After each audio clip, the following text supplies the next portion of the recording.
अस्सलाम वालेकुम। तो पाकिस्तानियों, ये स्पेशल वीडियो आप लोगों के लिए है। ये आप देख रहे हैं, ये एरिया अल्हम्दुलिल्लाह ये मदीना शहर का एरिया है, ठीक है। यानी कि एक किस्म का एक जिस तरह अपने यहाँ गाँव होता है ना, ये उससे मिलता जुलता ही है। अच्छा, अभी मैं आपको लेके जा रहा हूँ एक मस्जिद में, ठीक है।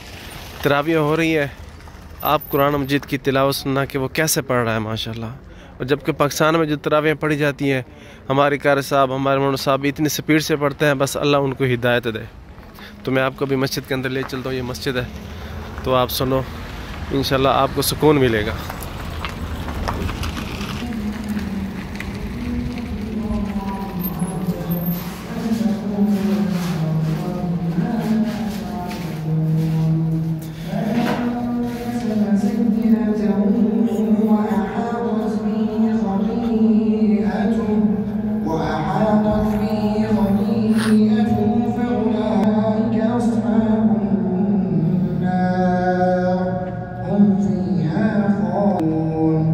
والذين آمنوا وعملوا الصالحات أولئك أصحاب الجنة هم فيها خالدون.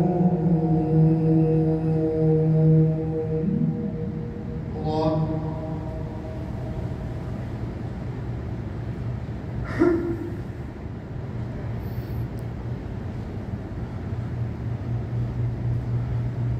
سمع الله لمن حمده.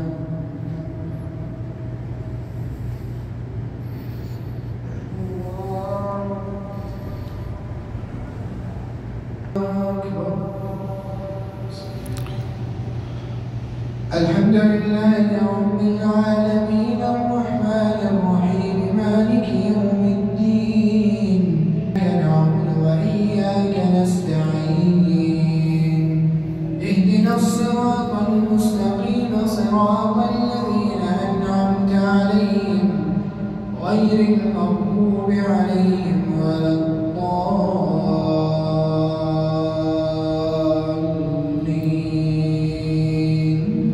آمين.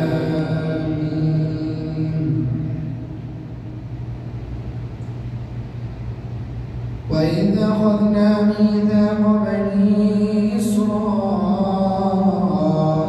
لا تعبدون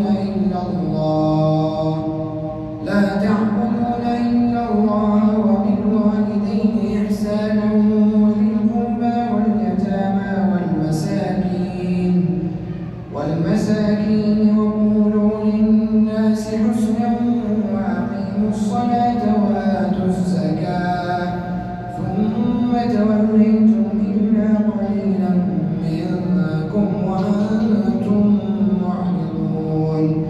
وإذ أخذنا ميثاقكم لا تسفكون دماءكم ولا تخرجون أنفسكم من دياركم ثم أقررتم وأنتم تشهدون.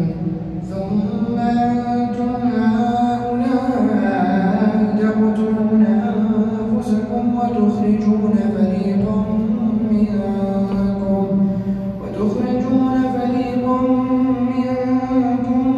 من ديارهم تظاهرون عليهم بالإثم والعدوان وإن يأتوكم مسارى تفادوهم وهو محرم عليكم إخراجهم.